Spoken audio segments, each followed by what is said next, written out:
Yes. Welcome all. I will be helping Professor Hirashiki to present her work and a couple of things. Like Utkamdai explained earlier, we will all be muted uh, and you will have to raise your hand. Then I will unmute you and then you can ask the questions. If professor demands or asks for questions, or if you ask your question during your presentation, then you can raise your hand, but there's also the section at the end where you can ask questions to the professor. Um, so I think that's mostly it. Right now, if you have any other concerns, you can also type in the chat box. I will also be looking at that, and I will be relaying these concerns to the presenter. Um, I think we can begin with that. Thank you. Hello, everyone. My name is Professor Jennifer Hirashiki. I'm very excited to be a part of this. I think it's very important and it's very exciting despite being a very challenging time. So I am excited to share some ideas that I've learned along the way, that I've learned from colleagues, and I hope that I will learn some from you in the future. Today we're going to focus on three different concepts. One, we're going to look at the differences. How do online classes differ from on-ground classes? What are some considerations that we need to anticipate because of those challenges and differences? And then we're going to end with some ideas, things that you can take into the classroom tomorrow or the next class that you have. And I hope that some of them won't be overwhelming, but you'll take one and try it out. So we're starting with the differences here. And to think about the differences between teaching online and teaching on ground at this moment. So I want to preface that with thinking about the times of teaching online right now might be a little different than in normal times. We have some differences in the circumstances of why students and faculty are teaching and attending class online. And so some of those differences, and when I talk about online, I'm talking about synchronous online classes using Zoom or some sort of video. Students are not used to that format or technology. That's a huge difference. They might not be comfortable at the beginning. They might need a little more guidance. They might also be preoccupied with major concerns. There's a lot going on right now. That bandwidth that they might have at a different time might not have as much capacity right now.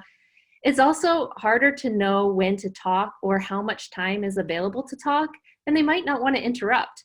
So when we're all together in one room, it's very easy to not talk over one another, or if you do, you can still be heard. But it's very complicated or complex to manage that in a virtual setting like this. So you're not talking over one another. You don't know if someone else is going to speak first. And so those are just a few differences for students. And if we look at the faculty side, we see that faculty are also sometimes not used to the format and technology. The faculty are also preoccupied with concerns, and it might not be as easy to interact with students during class or talking to individuals or students or groups during that class session. And it can also be very easy to talk a lot and just fill up that space or that time. Do you notice any similarities between these two? We can see that at this time, we're more alike than we might think with our students. And so going into this, let's look at a few things that we need to consider to have some success in this and navigating this change. So some considerations we have are to plan for time changes and keep the pace. Also, try new technology. And we also want to collaborate with colleagues. When we talk about time changes and pace, I think that we need to go back to the first rule of etiquette, which is remember the human.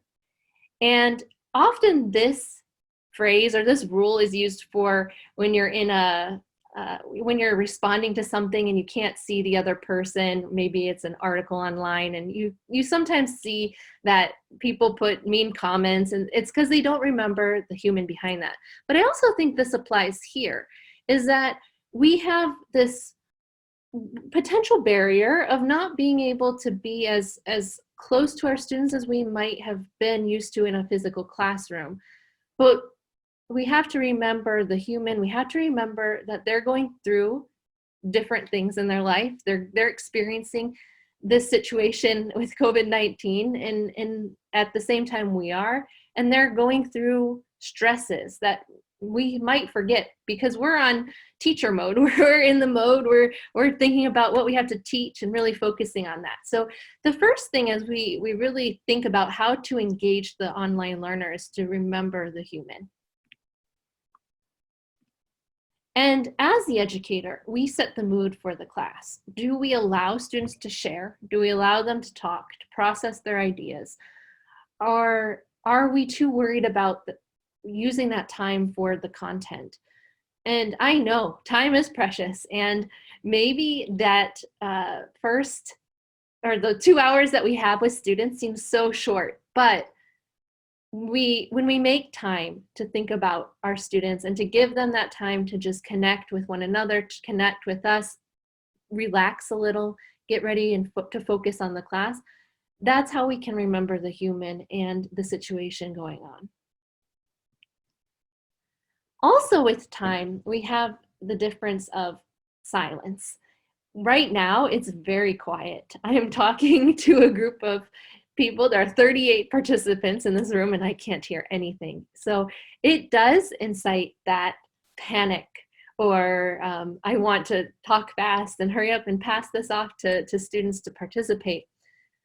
And that silence can feel like it drags on, but we have to embrace it. We need to give students time to think about their answers, to come up with their ideas, to organize their thoughts. Some ways that I do that is to have a countdown timer. I copied one on here, and I also use my cell phone timer to make sure that I keep to it. It's not necessarily for the students and to keep on pace. I think first and foremost is so I give that full amount of time for students to participate and to think through their answers. I also try to set very clear expectations, deliverables, what's expected in the deliverable, and also the time that students are going to have to complete what they need to do.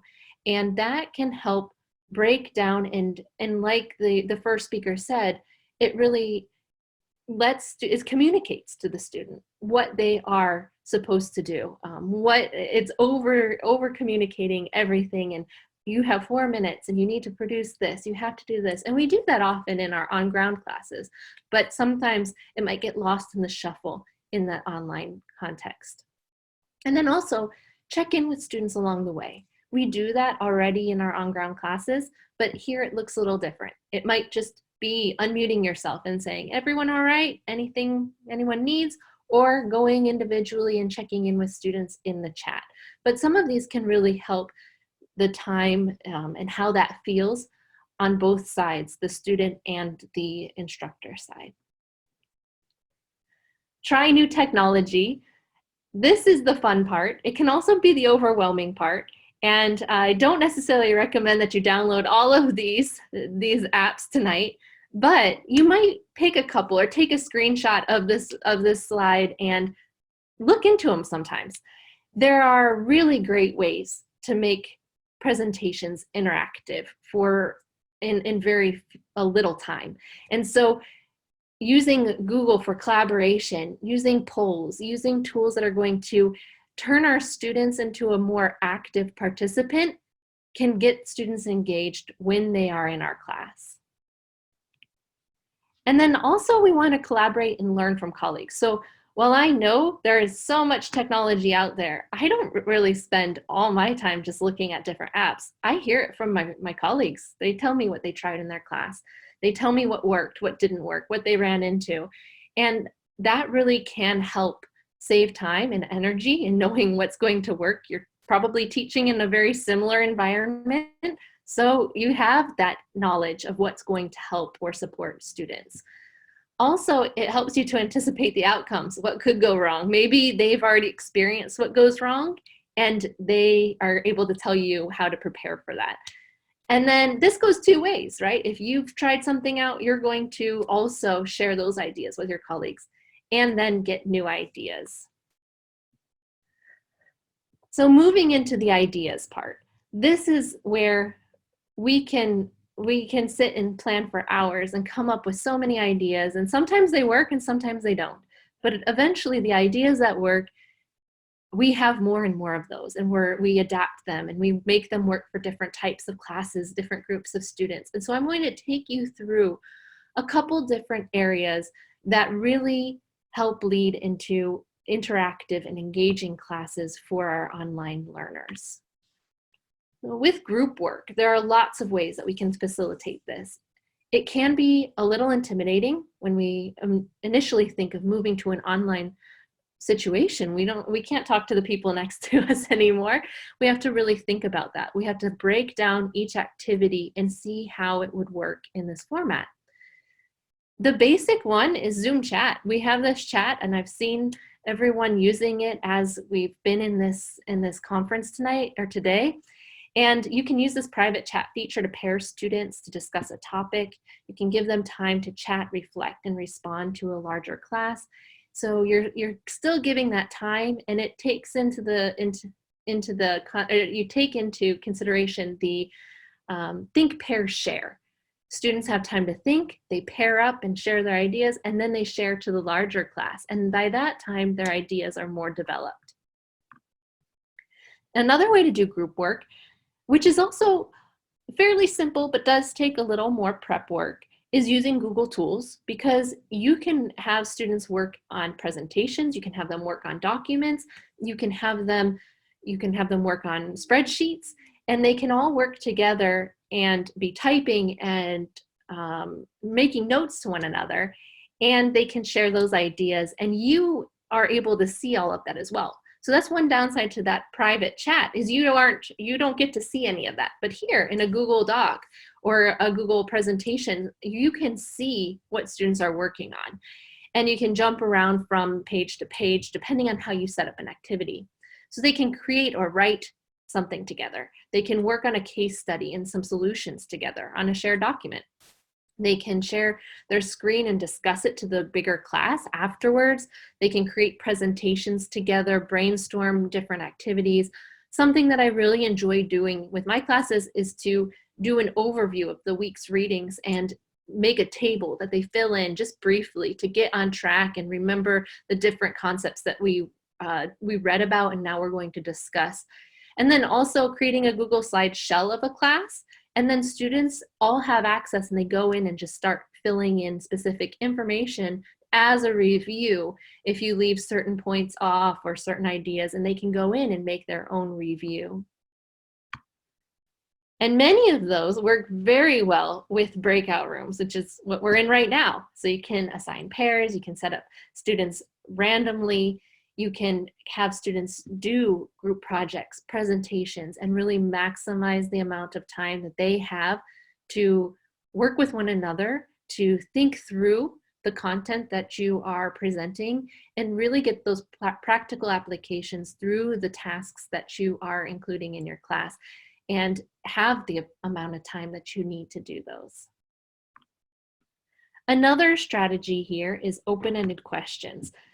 And embedding questions in slides, it can really help you slow down and encourage students to talk. So sometimes we get into these presentations, and right now is an example of one of those, but you have the chance to remind yourself to stop talking for a minute. And I definitely need those. Remember, the quiet gets to us and we start thinking about, oh, it's quiet, I have to fill that silence. Having questions really can help you remember to pass it off to the students. Let them take part in this. They should be the ones that are tired after your class, not you. Questions can also serve as formative assessment on how much students know about a topic. So instead of just asking or saying something like, oh, this subject is this, and this, why not ask students what they know about the topic before you start? It draws it out, it speeds up some of the review time, but also lets you know exactly where students are on the knowledge that they have of that concept. And it also helps avoid over-explanation by the professor. So passing that off, letting students be actively involved, and that could look different. It could be a raise your hand situation. It could be a answer in the chat, and it could be just talking out, depending on the size of your class. You can also see these are some examples of slides that have that embedded question. Something nice about it is you can give that time, 10 seconds to think about their answer. And by having it written there, it makes it easy for students to just think about it and be able to process what you said and differentiate it from the larger conversation to really hone in on that question and that topic. And here's another one. And note, both of these questions are very open-ended. There's not really a right or wrong answer, and you can really encourage that to be to the students when they are maybe hesitant to answer something. You can encourage them to just say any ideas, and there's no right or wrong answer. And another way is using a technology overlay such as Pear Deck that syncs with a Google slide, and students can write anonymously about things that they already know about the topic. And from an instructor standpoint, you're able to get that data of who wrote what, but from a student standpoint, what's shared on your screen actually is anonymous, and students can put the information on here and share that, and that can be another good jumping off point for a class discussion. Another strategy is to pique interest. You want to find ways to get learners excited and interested in the topic. And so some of the examples, you're going to see some random examples today. I am taking these from an art history class, a general education course, which can be very challenging to pique interest for some of our undergraduate students, depending on what their interests are and the topic. And this is it's also the same as this overlay, this Pear Deck. This is the behind the scenes version of the professor used a celebrity who has tattoos to get students interested in the meaning behind the art in these tattoos. And so she was able to connect the actual art part of it to pop culture, and students responded very well to something like this. And in that same class, this is how she started her lesson, was this slide. And she had students find an art meme that you find funny and share it with us. Something like that does a couple great things for your class. One, it starts off the class with such a positive note. Students relax a little, they're busy looking for the perfect meme to share with their classmates, but it also gets them thinking about the topic. Maybe not as seriously with this one, but it is still very fun. And I watched a class where this happened, and every student really wanted to share their screen, and she had to say, let's just share them in the chat after she got a bunch of them. And it's really fun to see what people choose, and you learn a little bit more about their personalities. Another strategy is to include videos. Videos are great. We all love them. They grab students' attention. They're a great visual resource to add something to your class session. We want to remember, though, that they should be short. After a few minutes, students' attention spans really drop off. And we also should remember that the purpose of these videos is not to teach the concept. That's what we're there for. But we want them to support what we're doing, to give another an idea of what we're teaching, or give another side of what we're talking about. And so when you show a video, it's very helpful to design an interactive activity to accompany that. And that can be done through active watching with 3 steps. And setting this up is another way that we're communicating with our students what they're expected to do and also what they're getting out of this. And it can add a lot more to the entire video watching process and make the students a lot more active in that. So the first stage is the pre-watching task, where you show a video or the title, just the main screen and the title, and you ask students, what do you think this is going to be about? What's this topic about? Tell me what you know about this picture that's showing first. And then right before they start watching, you have a list of questions, and they're going to go through and they're going to look for those answers, and they're going to watch actively. They don't just get to sit back and relax. They're working now. And they don't have to be very complex. That's where you can get to in the post-watching part. But you can design easy ones for them to stay along on track and really make sure they're getting the important parts of that video. And then in the post-watching process, that's where you can add some of those interactive slides with different questions or polls, or you're able to pull it out and draw out what they learned by watching that video, what their opinions are, how those opinions changed after they watched something. So you can see what turned out to be a 3-minute video of, oh, okay, what did you notice, can really expand into a solid learning, active learning experience. And then the last one here is activity or tasks or doing something.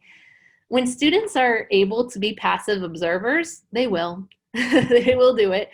We're then competing against every single thing around them. It could be their cat, it could be their water, it could be a piece of paper next to them, it could be the window that's behind me, cell phones.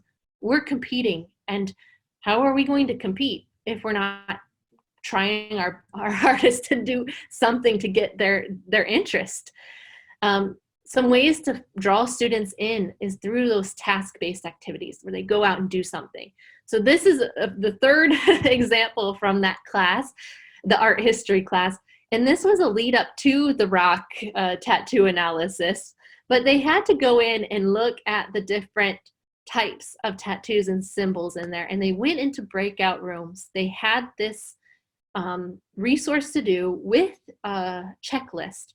And the students had to find an example and then come back to the class and present their findings to everyone.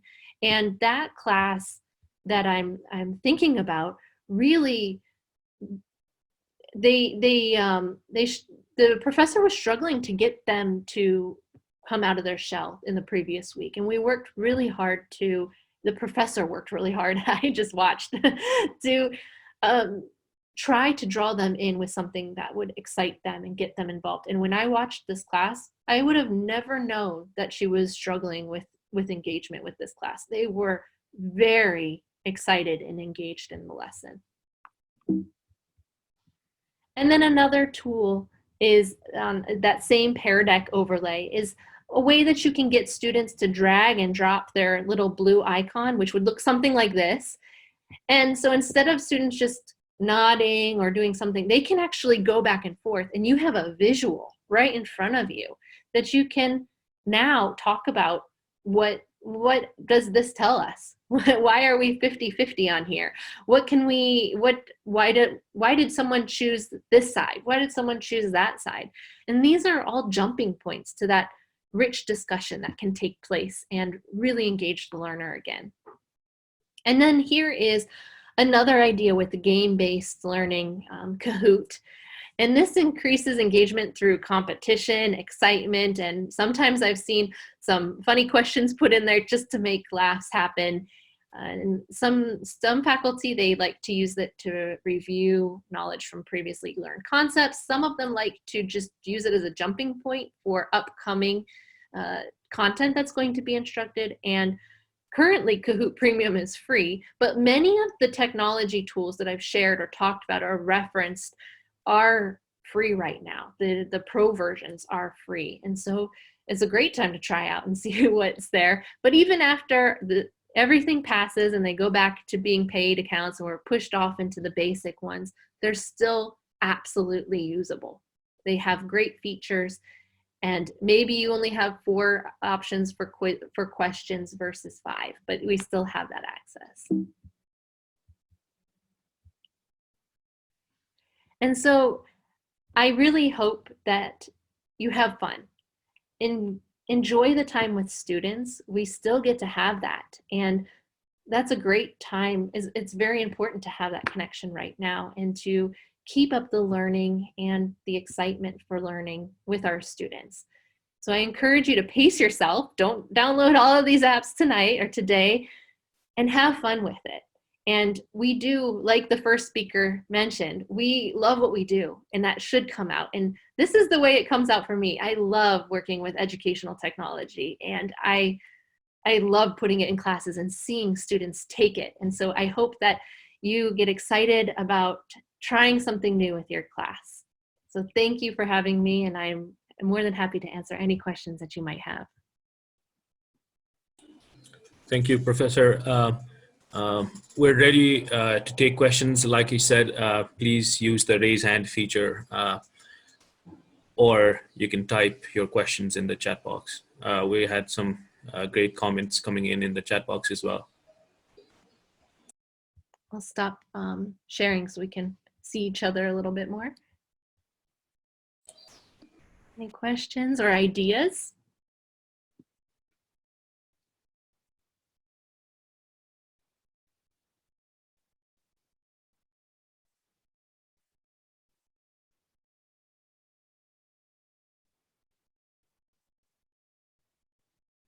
All right, well, thank you. Oh, screen recording, that is a good one. One of those tools in the page with all the tech tools, one is called Loom. That's one I've been trying out, but Jing, Screencast-O-Matic, as that's a great way to communicate with students, especially if they email you, oh, professor, I don't really understand what this assignment needs, or, and it's 2 days before, you're rushing. Sometimes I just open up my screen and I record my screen showing the assignment prompt and just talk through it. That's the nice part about screencasting, is you don't have to show your face or anything. You just get to speak. So it's less pressure, and you can really give that personal touch to students. Professor, there's one about really small children. Oh, What about okay. really small children, let's say from primary school?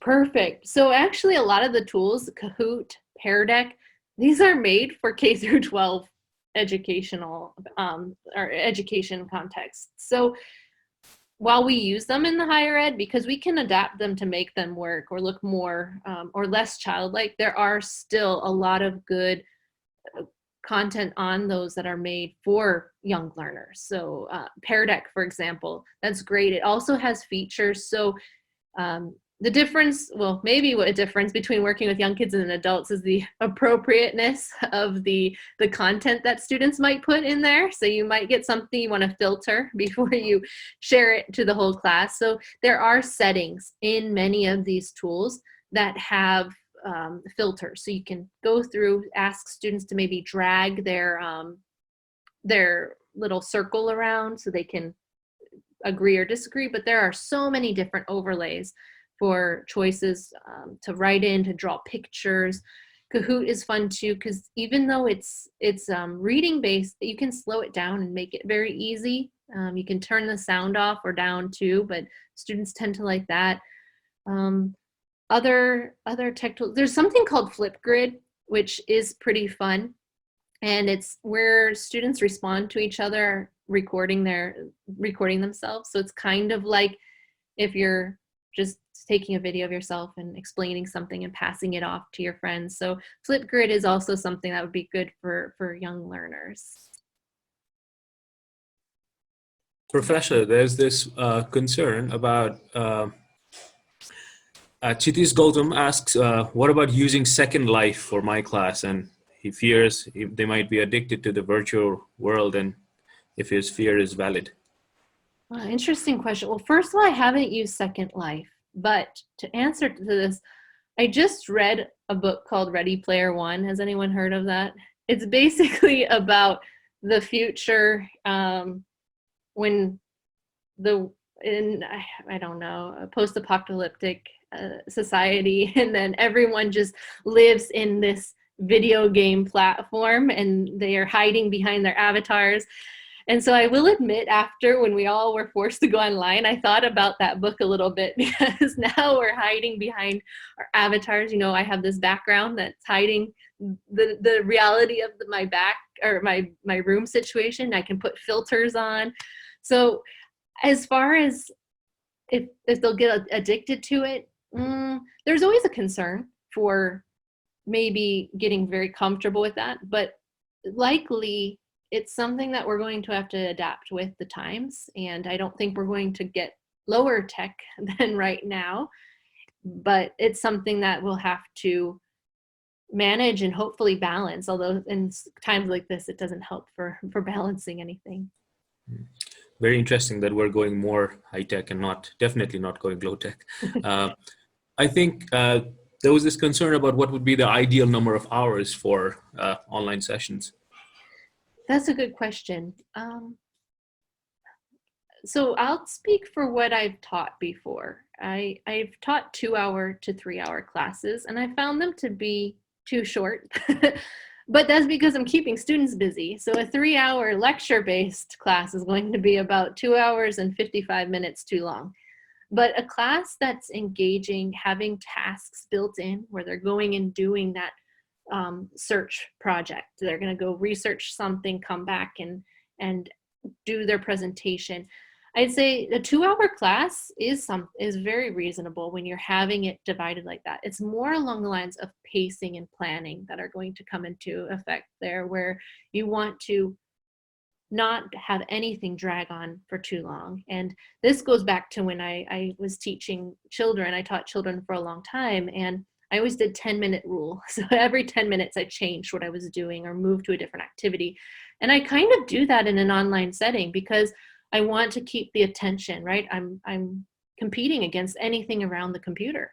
And I'd say it's about the pacing, planning, and engagement that's involved that is going to. Now, longer than that, right now, we kind of have to be open to it because we've made a shift that just had to work for these circumstances. But in other times, I'd say it's just debatable about what would be the best length of time.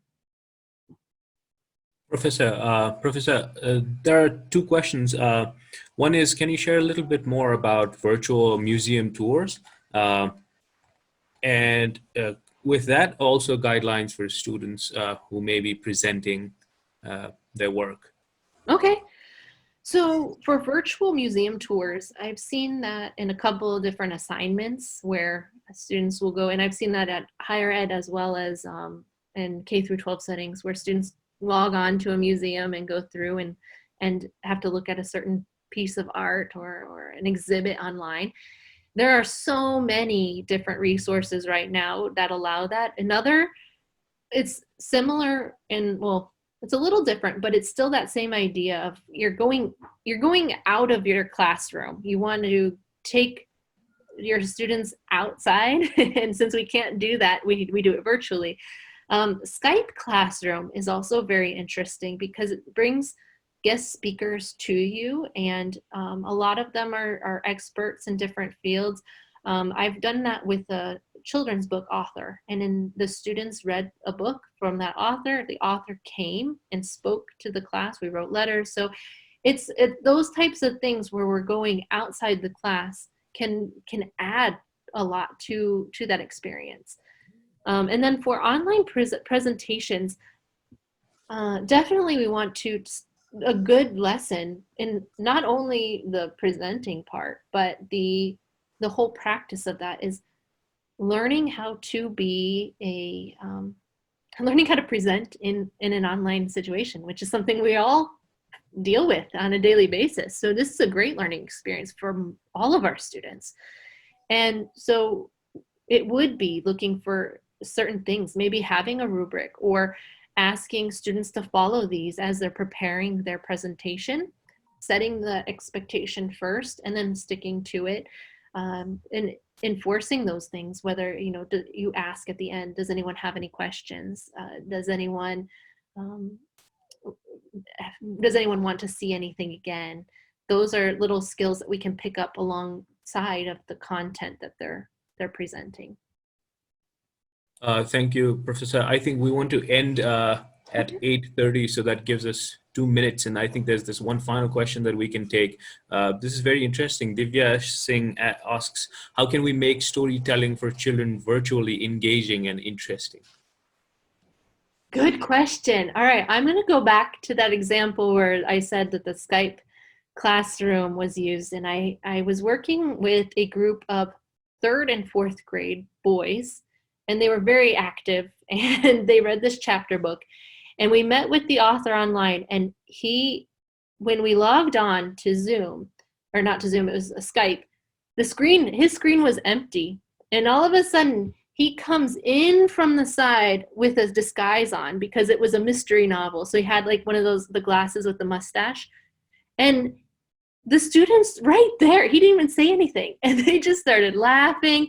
And then he had their attention. And then he pulled something out of, you know, by his pocket and pulled that out. And then he would do certain things like, you know, just the gestures. And that was also mentioned in the first speaker's presentation of, you know, exaggerating what you're doing. And that's even when you're teaching on together on like a physically present together, you see those big exaggerated gestures. And that's the same in online. It's harder, I'll give you that, but it's the voices, it's the gestures, it's the element of surprise. All of those can lead to getting them drawn in as much as possible.